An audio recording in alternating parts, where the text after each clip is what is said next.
Right, good afternoon everyone, and welcome to today's Planning Committee meeting on St George's Day. As you can see from the agenda, we have 3 applications along with the report on planning appeals. The first 2 we will take, but officers have some advice for us on the 3rd application, which I'm just going to ask Adrian to give us an update on that.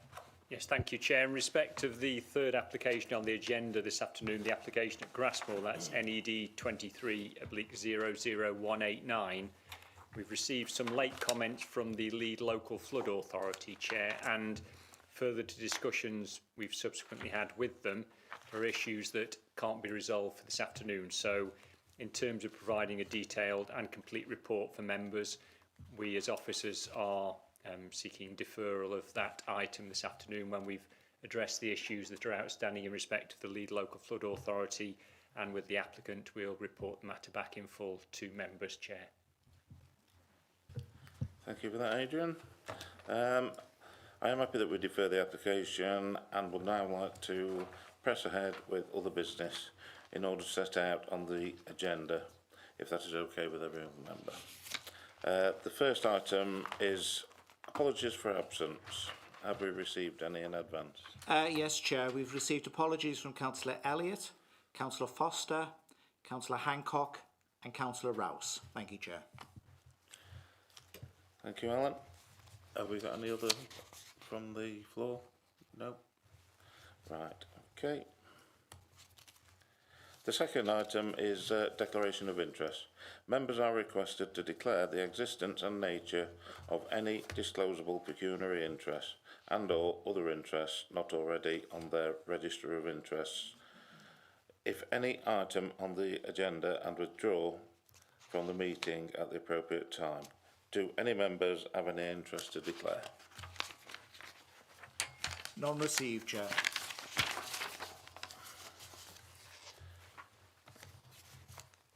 Item 3, we now move on to the minutes of the last meeting held on Tuesday the 19th of March. Are we happy that they are a correct record, and can we agree them by acclamation? Somebody to move? Second? All those in favour? Thank you. Thank you, members. That brings us to the main business for the meeting. Before we start, I would like the clerk to explain, for the benefit of members, speakers and those watching on YouTube, how we will deal with them.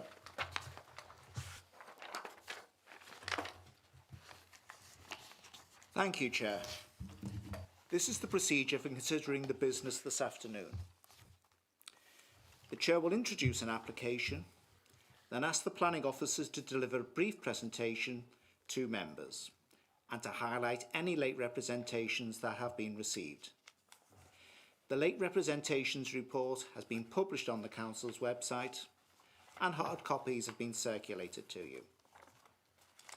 After this, the Chair will ask any speakers to address the meeting. There are 2 speakers today. They will be speaking on the first application. Each of the speakers will have 3 minutes to put forward their views.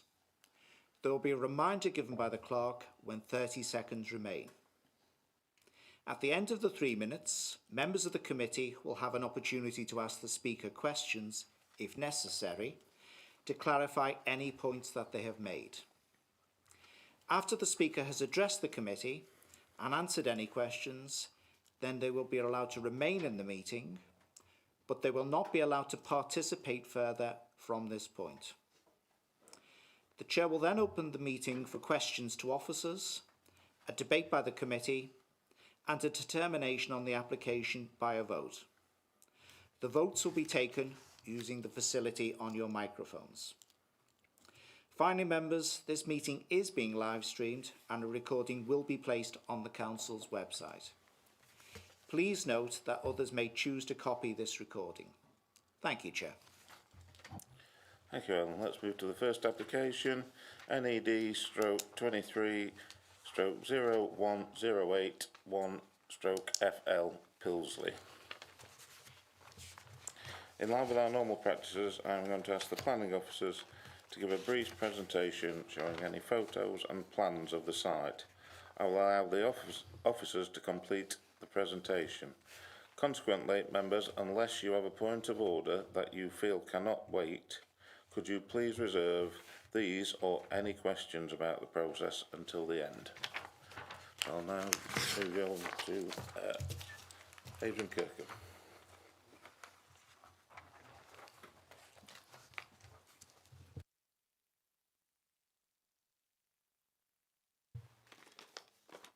Thank you, Chair. Just before going through the presentation, just to refer members to the late representations report that was issued yesterday afternoon in respect of comments from the Highway Authority and the Derbyshire Wildlife Trust.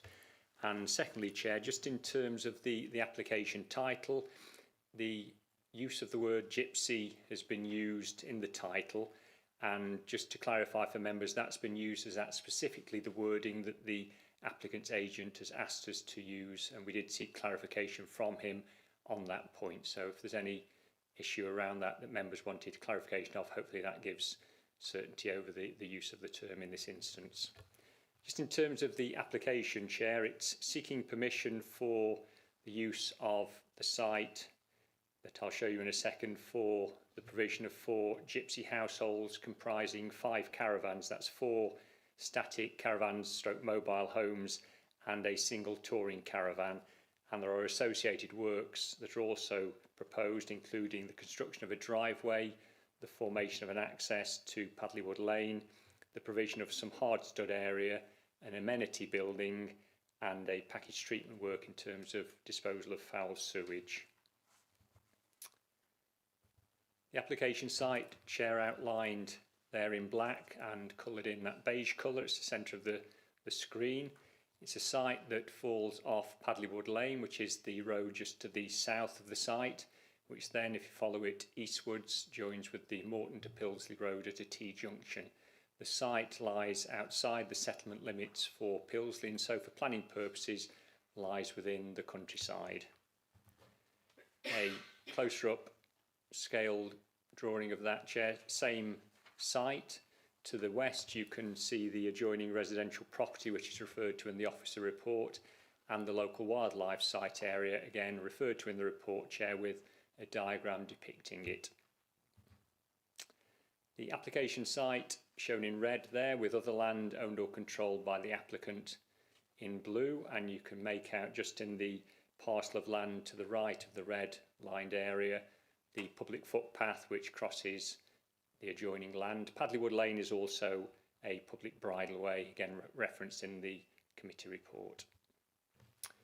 The site plan that's been submitted is a slightly amended plan. This shows the bin storage area and the package treatment plant that is also proposed. This shows Padleywood Lane, the proposed access, the track, the hard stud area, the location of the 4 mobile vans and the single touring van, the amenity building and the associated landscaping and fencing.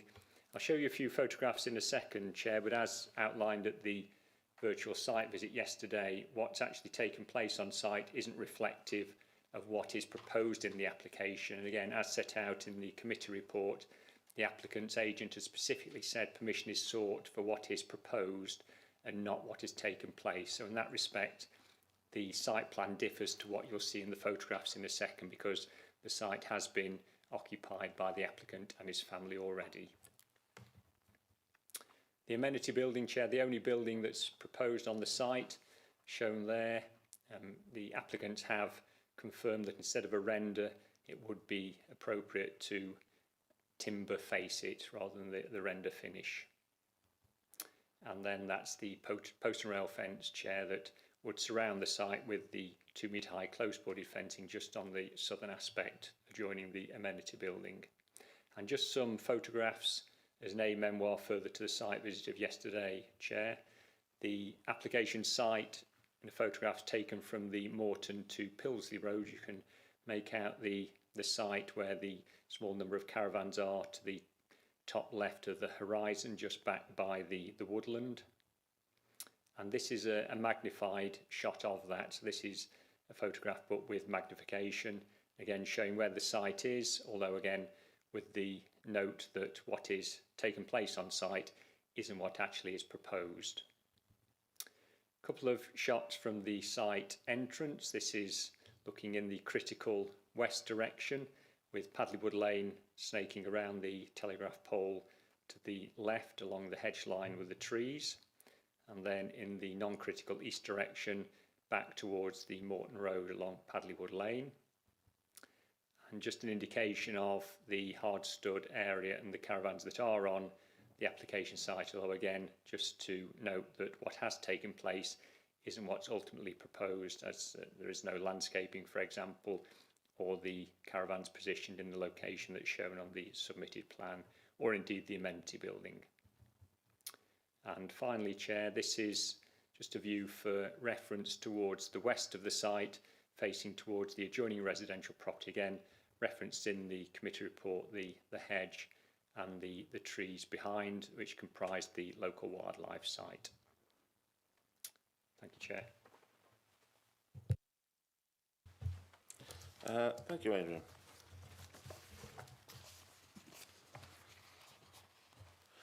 Right, colleagues, we have two speakers on the application, the first of which is Councillor Gillett, the ward member. He will have 3 minutes to get over his points and will be informed when 30 seconds remain. You can ask him to clarify any matters that are being raised, but remember your questions should only relate to the points which have already been made after the speaker has spoken. Right, Councillor Gillett. Thank you, Chair, and thank you to the officers as well for the report and the presentation that they've just given. I'm here to support my parish council in objecting to the application, and I'd like you to focus on two matters in particular, both of which are detailed in the report, and I think the officers make clear that that's their judgment, but that the committee can form a different judgment if it wishes.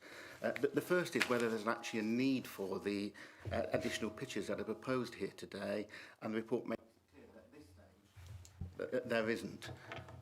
There is a sufficiency of supply. The officers do refer to a potential report that is about to come out that may increase the future demand, but again, there will still be a sufficiency of supply. I think what the officers are saying to committee is that to treat this as a windfall application, it's already on site, and therefore, if you agree to this one, then that means meeting the demand in the future will be easier for the committee. The only thing I would say about that is that gives away your power to actually make decisions, because you're handing over to an applicant the power to develop a site in the way this one has, then come and submit a retrospective application and be given it because the council needs to meet need in the future. So I think there is a ground there for turning it down. Secondly, you've had some pictures. I don't think they do justice to the actual intrusion that this development would cause to that site. Certainly anybody who's familiar with the Morton-Pilsley Road knows you can see it as you're travelling to Pilsley from some distance away. The planning guidance makes it clear that any development outside of the settlement area and in the countryside should be strictly limited. And again, it's for the committee members to decide whether this is a unwarranted intrusion in the countryside that can't be mitigated by the proposed landscaping. And as has been explained to you, the landscaping will be on 3 sides, with the 4th side already covered by the trees. And I think that in itself demonstrates the intrusion to the countryside. Now, I am conscious that you may not be with me on that, and therefore I just want to mention the possibility of some additional conditions. There are 22, 23, I think, mentioned in the report, and therefore, if you do find against what I'm proposing and decide to grant it, I'd like you to consider 4 other conditions as well, which I have notified the officers, and they may wish to give you some advice on in due course. The first is that there is a restriction on the number of vehicles that can be on the site.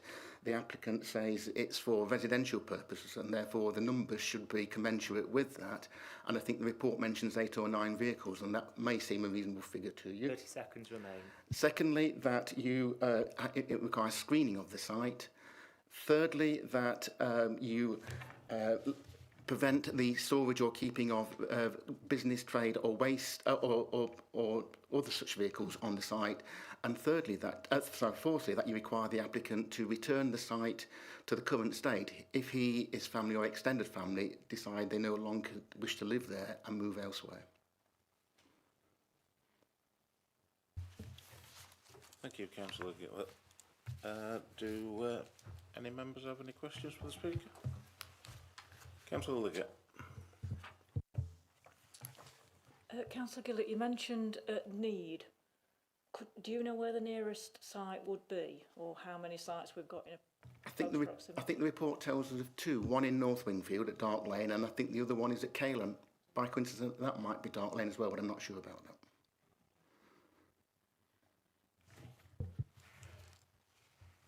Thank you. Anybody else? No, if you'd like to take your seat on. Thank you, Councillor Gillett.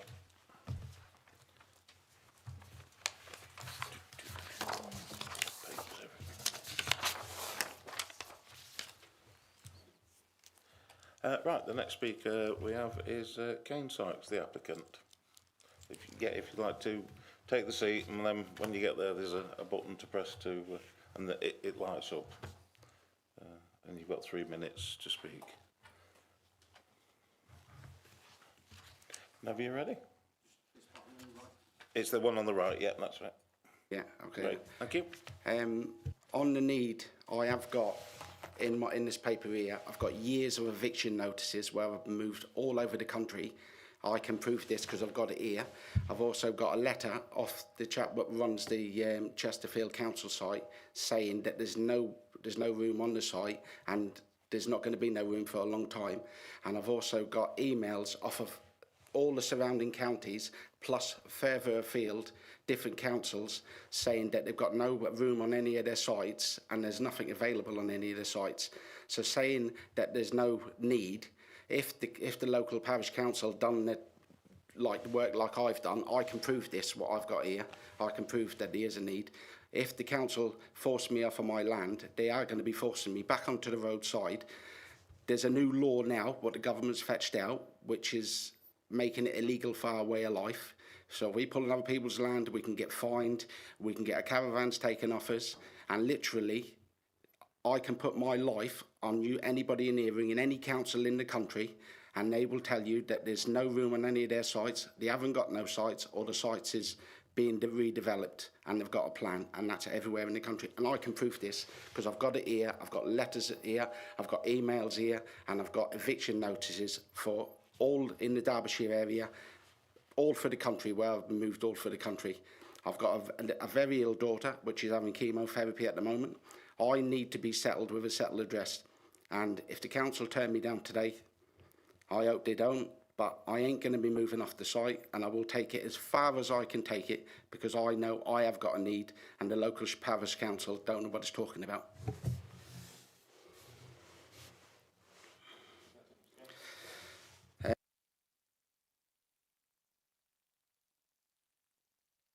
Right, yeah. On the planting wise, I have planted thousands of natural hedgerow already, all the way around the site, and I have put evergreens on the inside as well for screening when the natural hedgerow die down. I've left about an acre of the land, one side was just going to where the public footpath is. I've left that, I've planted in between where my land is and the public footpath, so I'm going to leave that for the wildlife. I've put boxes there for the birds, I've put boxes for the hedgehogs, I've put a lot of stuff in there for the wildlife, so I'm going to leave that grow wild for the wildlife. And I've also left land at the other side where I put the fencing up. I haven't, the only featherboard fencing I've put up is in the gateway, but the rest of the fencing is just all stock-proof fencing. So in the end, you won't even see that because it'll be all natural hedgerow, like hawthorn, blackthorn, maple, and everything, you know. But anything that's got to be planted in there isn't a problem. At the moment, you look at the site, it doesn't look too good, but obviously it was a rush job.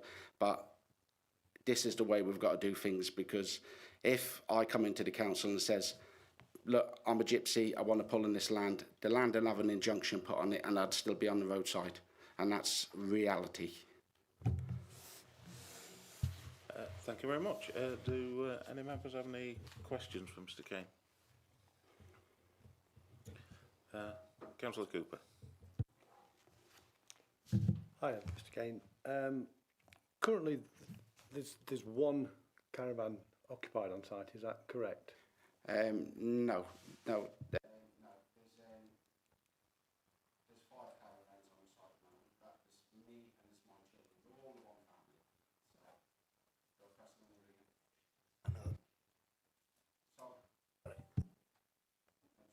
That's it. All right. Sorry about that.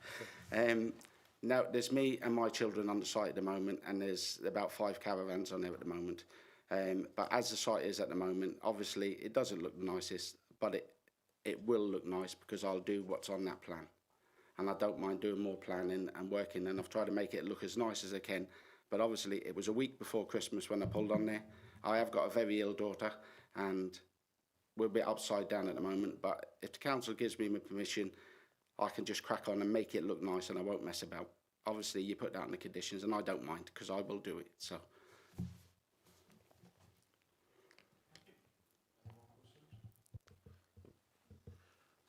Any members have got any more questions? Councillor Cooper? Currently then, how is the foul sewage being removed from the site? I have got a septic tank on the site at the moment and it's a cess pit. So it's a sealed unit. So when it gets filled, it'll just be sucked out and taken away. Okay, thank you.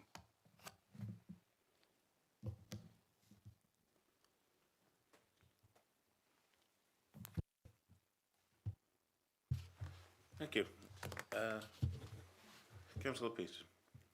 Are these movable caravans that you want to put on there, or is it a static caravan? At the moment, I've got Right. movable caravans on there. They are touring caravans. But when I get it all sorted out, there will be static caravans because there's more room in them, the winter and months and that, and it's just a bit more comfortable and that, you know. Right. Yeah, thank you. Thank you. Thank you. Councillor Liggett? Thank you. You mentioned septic tank. If this goes ahead, will that be emptied by a tanker or tractor and trailer? Well, the septic tank, I'll just get the proper people what come in and empty the tanks, and I'll basically just get it emptied out. But the tank, what I'm proposing to put in there will be, it's like a clygester, so it's like a recycling thing. Can't go into it too much, but it's like one of the best tanks what you can get in that, you know. But anything what comes out, basically, there's no soak away. It's basically everything comes out and gets taken away, and I can't say who does it, but I'll just find out who does it. These proper people will come out and empty the tanks, and that'll be them, you know. Thank you. Any more questions with the applicant? No? If you'd like to retake your seat. Thank you very Mr. much. Gate.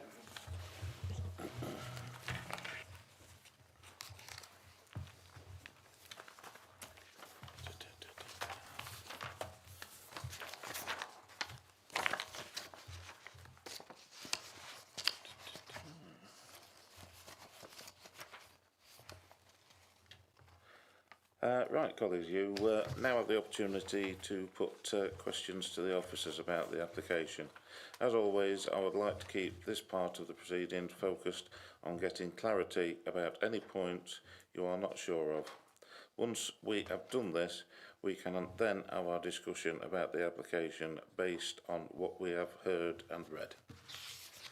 So that's questions to officers. Any more questions to officers? Councillor Liggett. Yeah, I wonder if officers or maybe the legal team can confirm that all the sites in the country are full.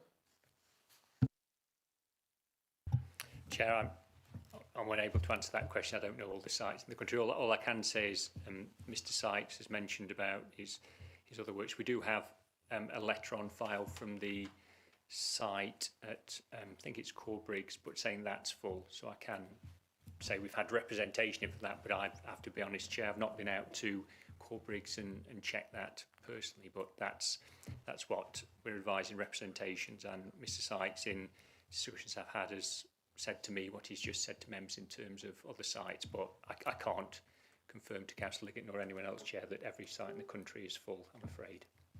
Can I also ask your opinion about Derbyshire Wildlife Trust, because I was genuinely shocked to see such a detailed report, because, I mean, numerous occasions we get very little from Derbyshire Wildlife, and they're obviously very, very perturbed about this. For them to give a report as large as that, I was really surprised.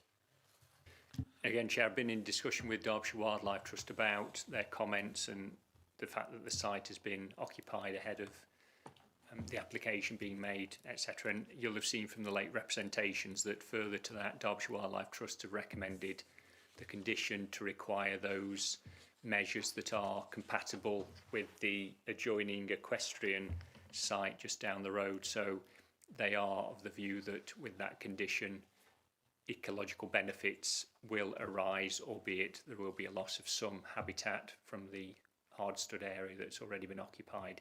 But Derbyshire Wildlife Trust Chair have confirmed that subject to that condition, they feel that's the best outcome in view of the circumstances.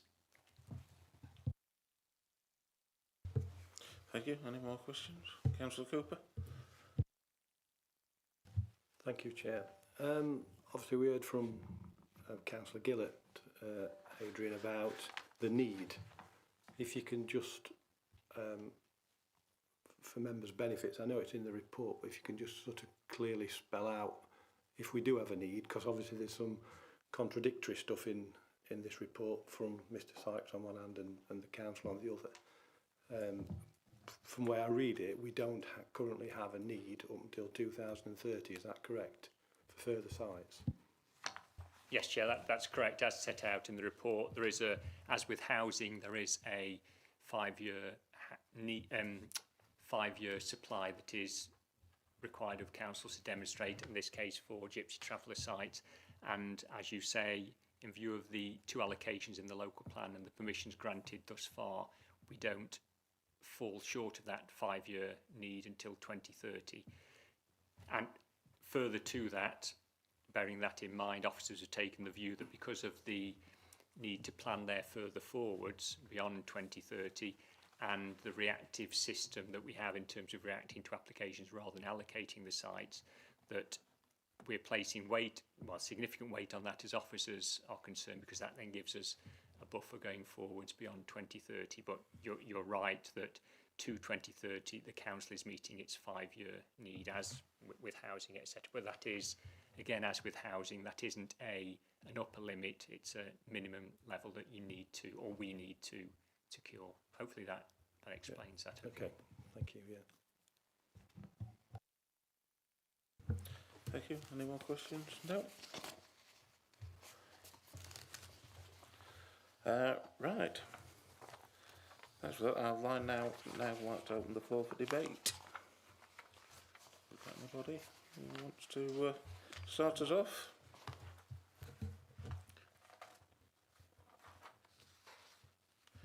No. Well, I'll start us off then. I've had a good look at this report. I think it's actually quite a good piece of work that's been put together, and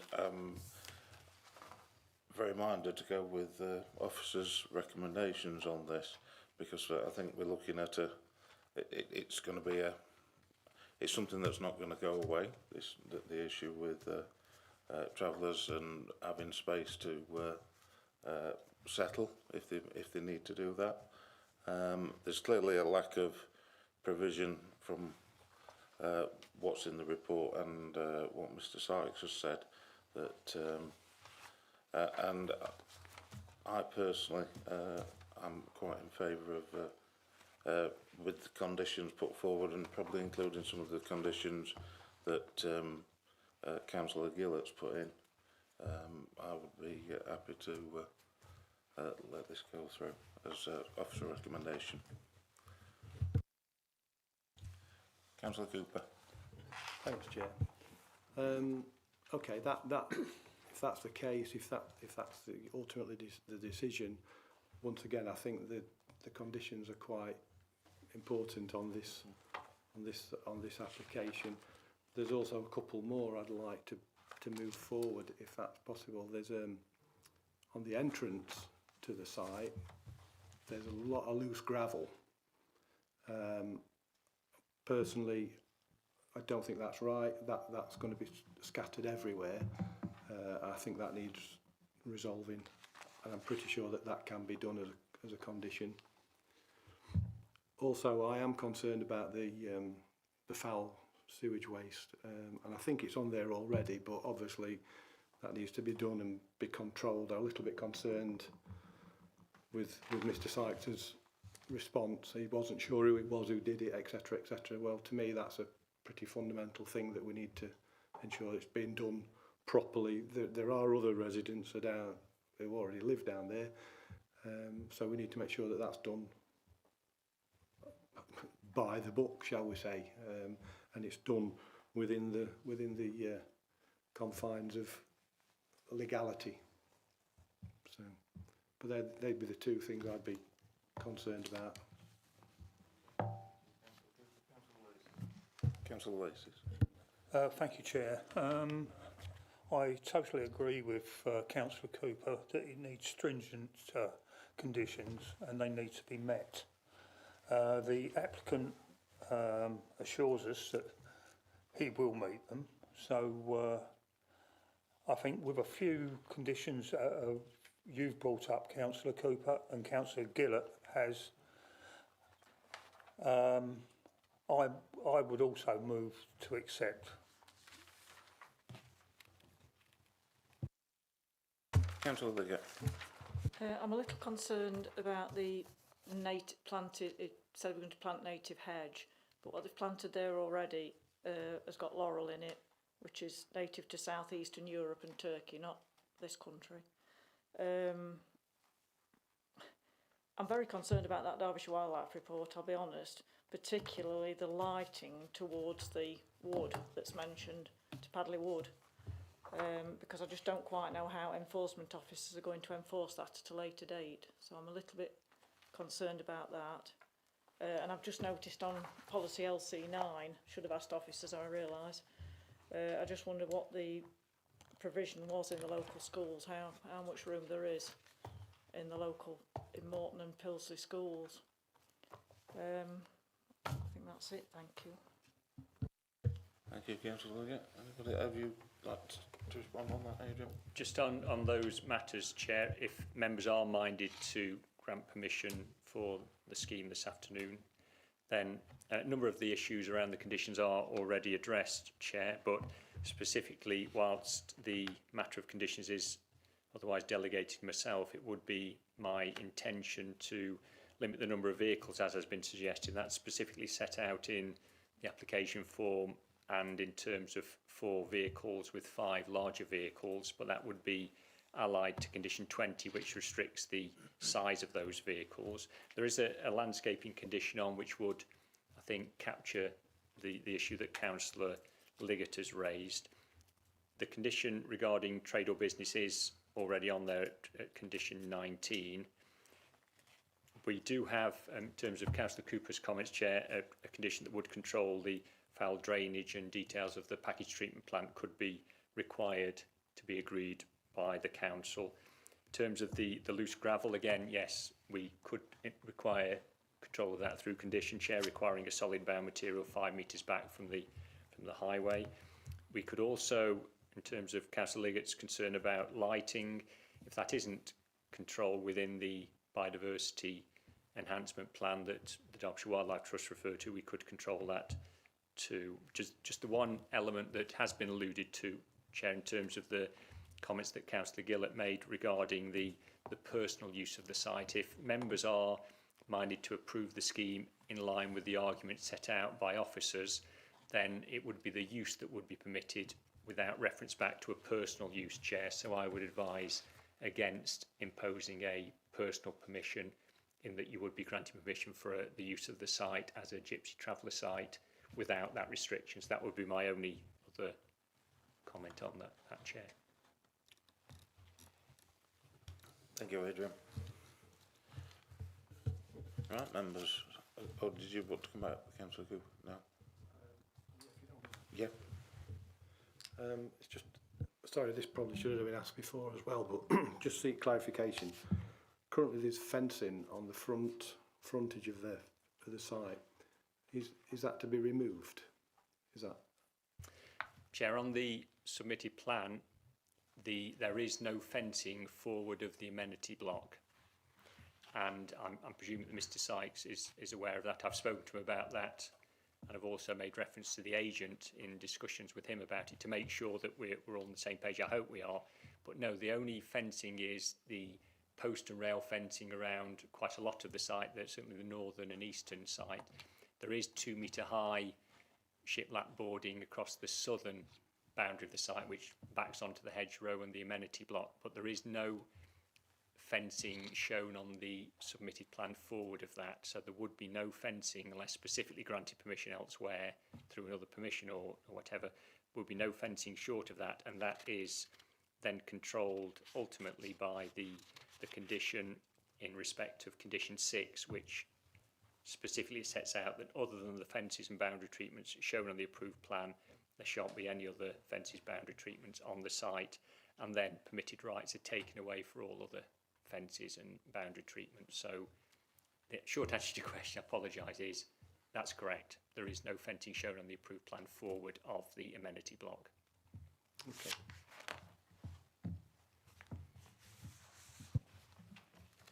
Thank you, Adrian. Right, colours, if no one's got anything else to add, I'm now opening the floor for motions.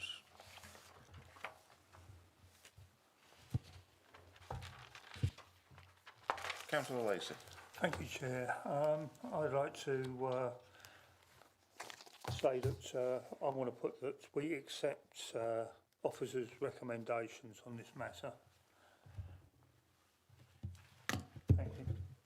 Thank you. Have we got a seconder for that motion? Thank you, Councillor Gare. Right. We have in front of us to approve the application in line with the conditions laid out and some additional Sorry, Chair, just to be clear, those conditions would be delegated to the planning manager, development yes, management. conditions to be delegated to the planning officer, yeah. So if we can take a vote on that then, please.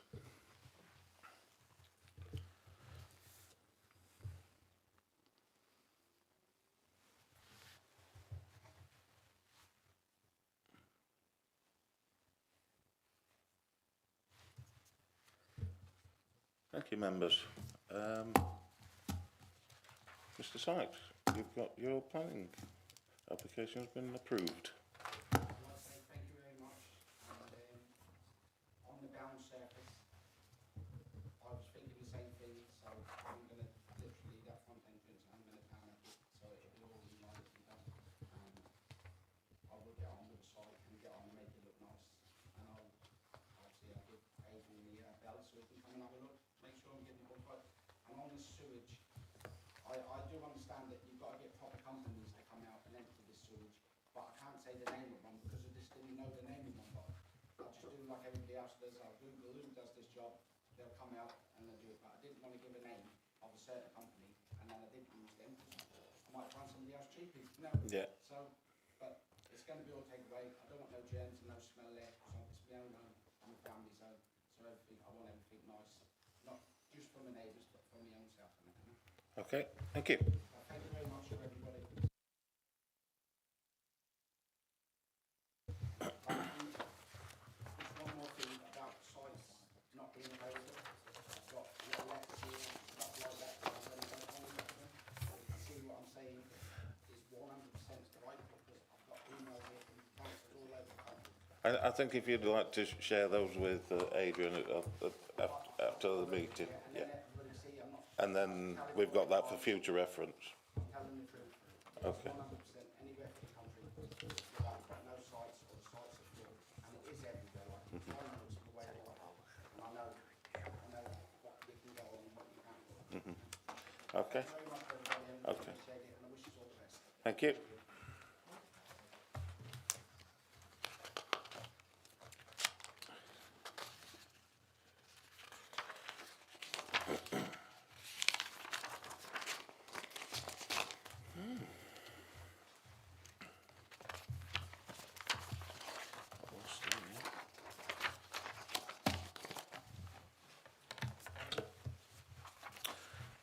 Right then, colleagues, that moves us on to the second application, NED/23/01090/FL Claycross. I'm going to ask the planning officer to tell us about any late comments and to give a brief presentation showing any photos and plans of the site. I will allow the officers to complete the presentation, consequently members, unless you have a point of order that you feel cannot wait, could you please reserve these or any questions about the process until the end? So I'm now going to pass you over to Graham Cooper. Thank you, Chair. Adrian's just going to drive the presentation, hopefully, so members will be able to see that. So I'll wait for that just to come up. So this is item 2. This is application reference 22/01090/OL. So this application is a Section 73 application which has been submitted to vary condition 4, the approved parameters plan, drawing pursuant to planning approval 20/00532/OL. The proposal will rearrange the uses on parcels 7, 8A, 9 and 11 at Exto Park at Claycross.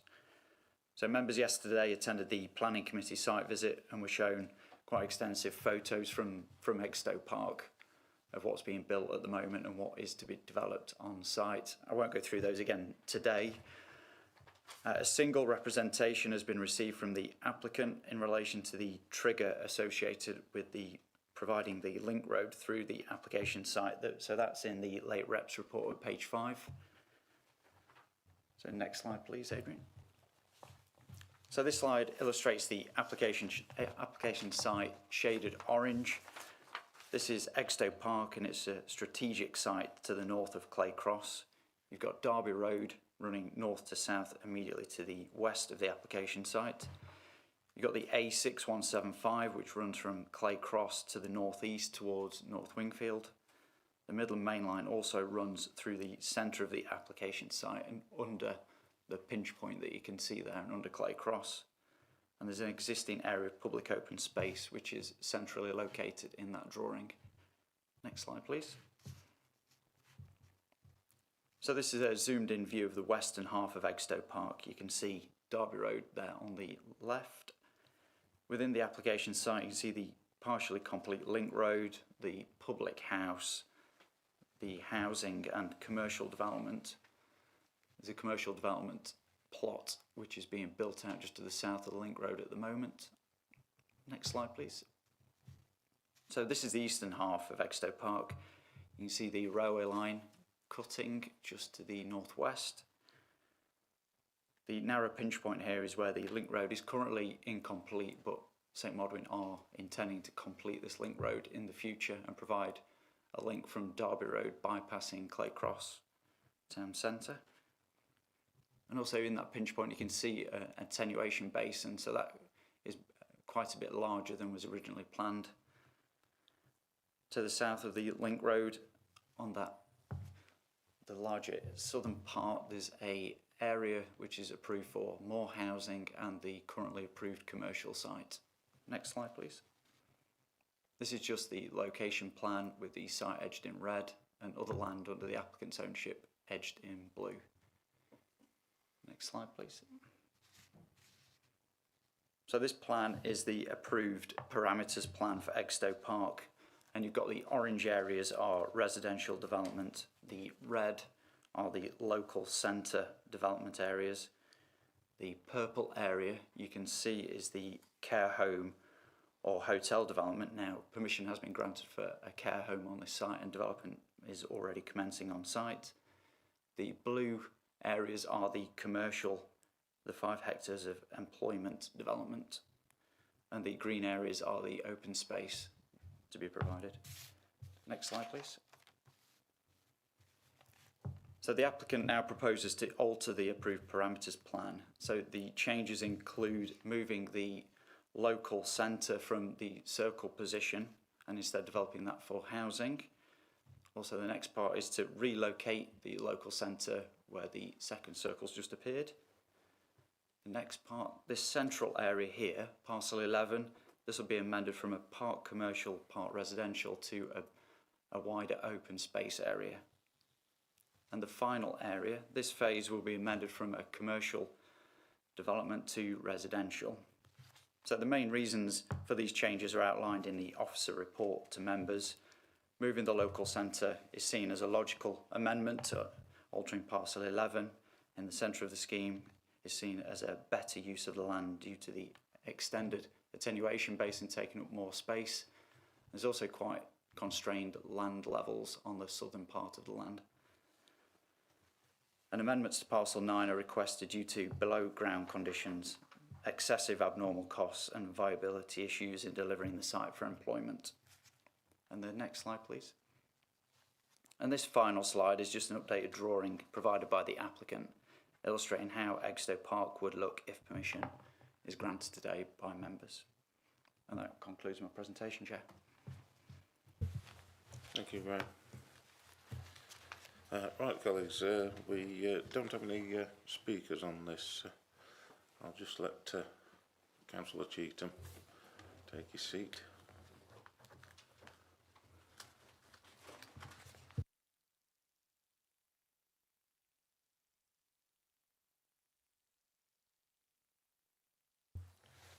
Just for Councillor Cheetham, we've just had the second application presentation by officers, so we're now moving towards because we've got no speakers on this item, so we're going to move to questions to officers.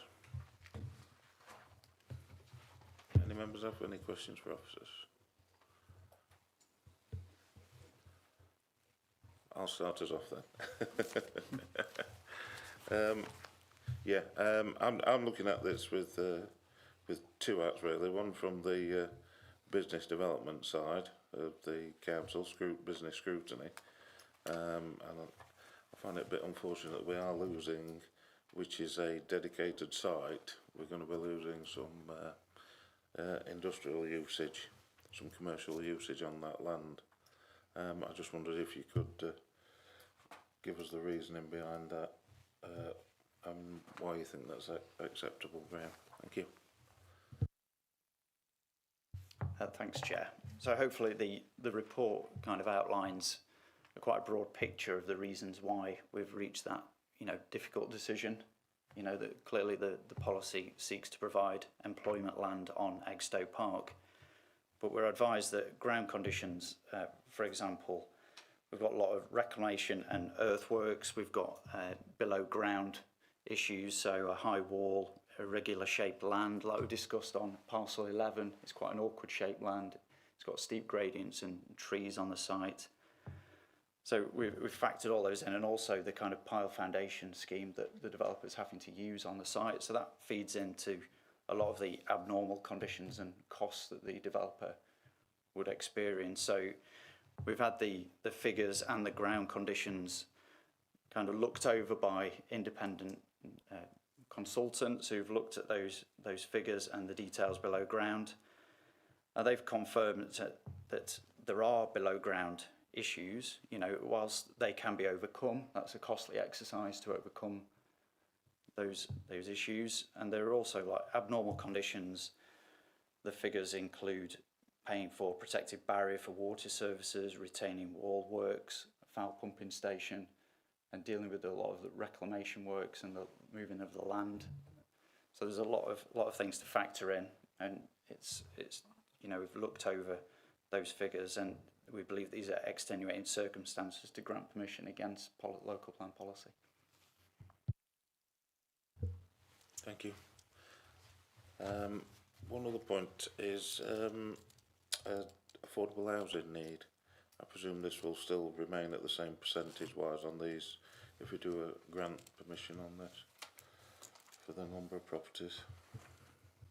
Yeah, thanks, Chair. So, yeah, I can confirm if permission was granted for housing on that scheme, and as expected 106 dwellings come forward, I believe that would be an additional 12 affordable homes. So the Section 106 still requires 11% of all homes on the Egstow site development to be affordable. So that would still be protected. Thank you. Any members? Any questions? Councillor Cooper. Thank you, Chair. When will the link road be completed? Can you just clarify, sorry?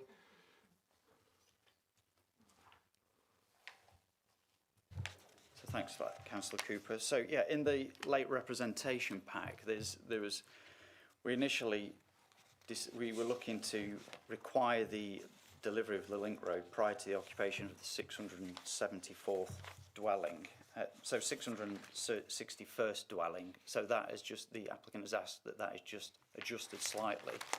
So what that takes into account is the housing on the 4 phases which are being developed now, and also a parcel 5A which has been granted permission, and I believe, you know, they are due to start on site that soon. So once those 5 parcels are delivered, we should have the link road complete, so it wouldn't be reliant on this housing scheme coming forward on that employment land. So hopefully that provides a bit of clarity. Thank you.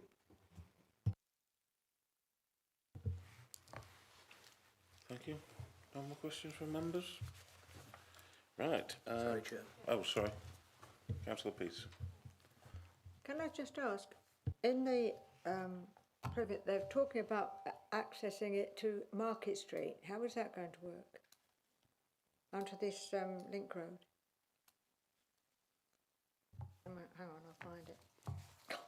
So the link road, if you go to figure 3 in the report, Yeah. so it's just above 2.9. Yeah. Yeah. So that kind of gives an indication of where the link road will run. So it'll run from the roundabout on Derby Road near to the public house, all the way through to the signalised junction on the A6175. Yeah. So at the moment, there's just a small fraction of that road that hasn't been complete, because there's just a few technicalities that St Modwen are trying to overcome with the county council. Right. So yeah, so that's where it will come out onto the signalised junction. So that will alleviate some of the traffic through the town centre. That's fine. That's up there. Okay. That's Market Street. Yeah. Okay. Thank you. Councillor Leggett. No. Oh, sorry. Thought yes. Right, thank you, colleagues. That leads on to the final part of the process, our discussion on about what we have heard and what we think and what we want to decide. I would now like to open the floor for debate. Councillor Leggett. I was just going to say, I think it's a good idea, personally. I think moving the shops from the A61 to below Home Bargains area makes sense. Yeah. And I know it's a shame, like you say, losing the factory, warehouse, whatever they would be down there, but visually it would be a lot better that the houses facing houses rather than the people that are already living there having to look at factories with the associated factory noise. I think to be honest, it makes more sense. Thank you. Anybody else? And I must agree with some points that you've raised there, Councillor. Look at the, I do think moving the centre into the centre area is much better. And really, all we're talking about, I think all of the proposal is fine, apart from the land parcel 9, which is a change of use. But I think officers have explained well that it's made it very difficult with the land conditions and everything that, and the reports that they've had in. They've took special advice on that. So right, I'm now going to open the floor to motions. If anybody's got anything to put forward. Councillor Lacey? Yes, thank you, Chair. I'd like to move that we go with officers' recommendations. I think this document's been very, very well thought out. And yes, can I move and ask for a seconder, please?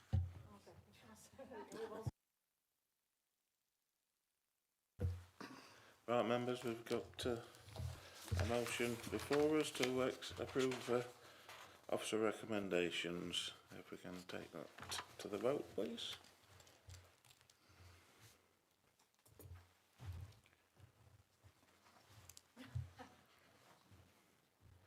Thank you very much, members. That's been approved.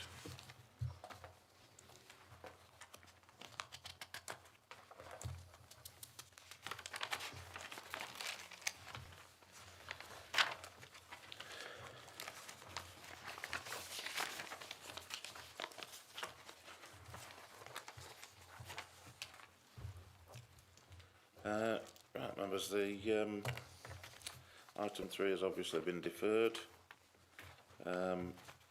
As discussed earlier, so we now move on to item 8, which is planning appeals.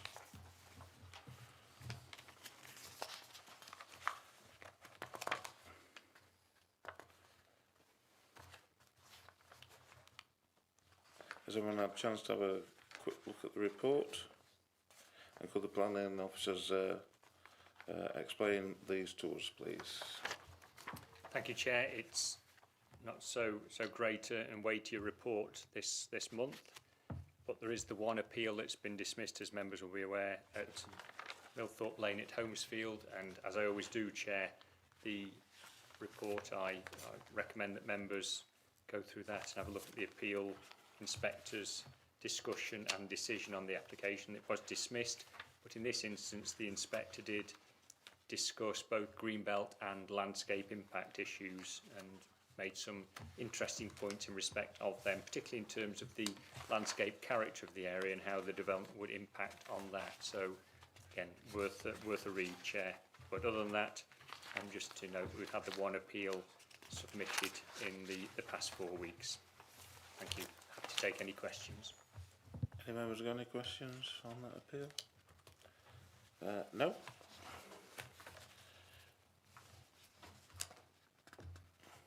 Right, members, do we agree to note the report? We'll just have a show of hands on that one. Thank you.